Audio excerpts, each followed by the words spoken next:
Okay, so this is going to be classes continued. I'm just trying to keep these videos short. So I added a little bit here, and I've actually started to draw a little theater, right? So we have the box around here. Here's our proscenium opening. These yellow and white rectangles are representing our walls. And so let's define a few classes. Let's go into our classes here, and we're going to make a couple of more, right? Did I click it? There it is, right? And let's say new, and let's call this one theater walls, right? And say okay. And I'm going to use add creation. I would like it to be a nice gray color. I like gray for my theater walls. And I would like the lines to be relatively thick. And say okay. And now how about we make another new one that says set walls, and then edit the properties, yes, and let's go ahead and use at creation, and maybe these are going to be a nice light blue, right? That'll be in contrast to that, and their lines can be somewhere in between thickness, and say okay.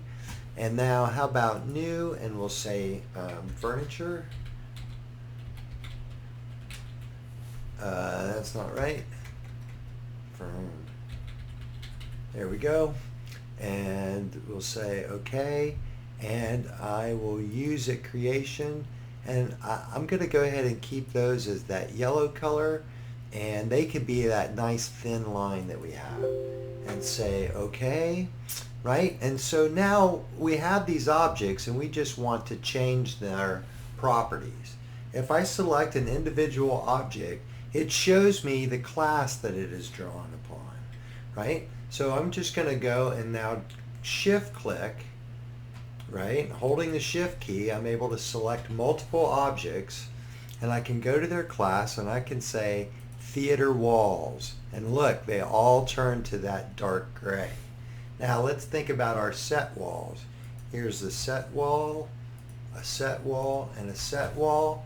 These are on different classes. If I click away and I look at this one, this is on the class of thick lines.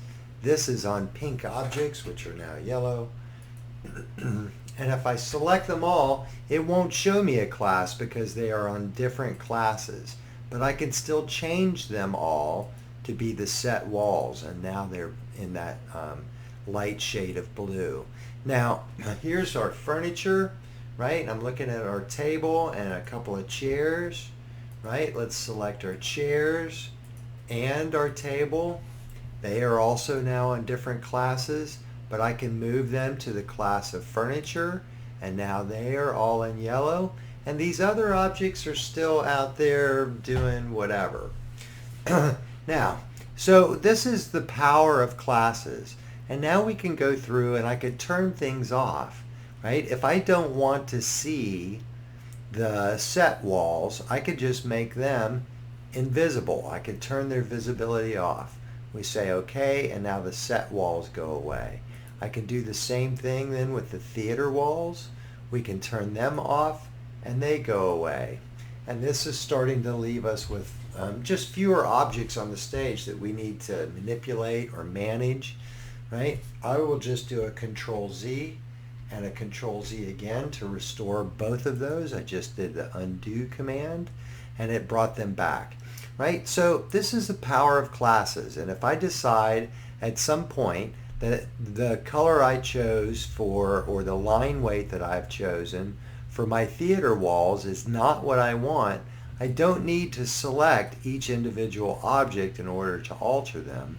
I can make those changes from the classes pull down menu, select the theater walls, say edit, and that gets me back into it. And instead of that gray color, why don't we go for a much darker gray, or even how about a super dark blue? How about one of these really dark blues over here?